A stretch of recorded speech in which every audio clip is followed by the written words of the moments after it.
Since the beginning of the full-scale invasion of Russian troops in Ukraine, financial assistance to Kyiv from Japan, according to the Ukrainian government, has exceeded $4.5 billion.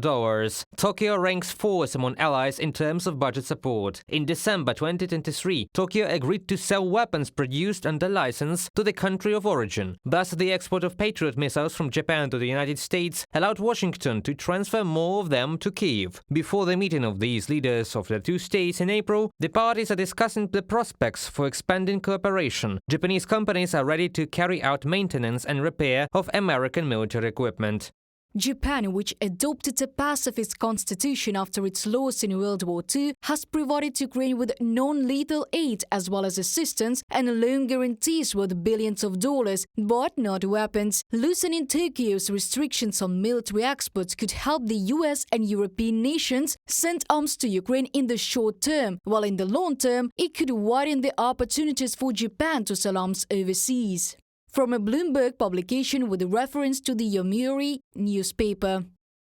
Japan's neighbor, North Korea, is an ally of Russia. Both international pariahs, Moscow and Pyongyang, benefit from their cooperation. Russia receives weapons to continue the war against Ukraine, while North Korea gets economic assistance and space for maneuver in the international arena.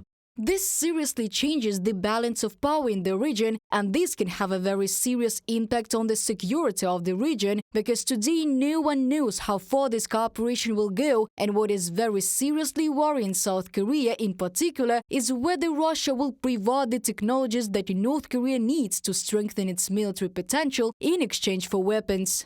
Relations between North and South Korea are already tense, worsened after North Korea began supplying Russia with weapons. The policies of the two countries are diametrically opposite. South Korea traditionally cooperates with the United States in the field of security, supports the territorial integrity of Ukraine, and helps Kyiv resist the aggressor. Despite the fact that the export and trade law prohibits the supply of weapons to countries where there is conflict, South Korea has tried to find ways in which it can help Ukraine, and in particular artillery shells from South Korea were delivered to the United States of America, and they in turn sent the shells from their warehouses to Ukraine. There is also information that Poland received artillery shells too, and then also sent them to Ukraine. Analysts are confident that the outcome of Russia's war against Ukraine is important for Asian countries. If the world sees that an aggressive dictatorial regime is capable of winning, states with territorial claims similar to those of Russia may receive carte blanche. The implications are greatest for Taiwan. China wants to absorb it by force if necessary. To Taiwanese, the parallels between what Mr. Putin is doing to Ukraine and what China's Xi Jinping might do to Taiwan are stark, especially as the two men claim a friendship with no limits. China has been upping the military tempo with incursions into Taiwan's air and sea space. In response, in August, the Taiwanese government unveiled a record defense budget equivalent to 2.6% of GDP, not enough to deter China, yet bigger proportionally than most of Europe. From a publication by The Economist.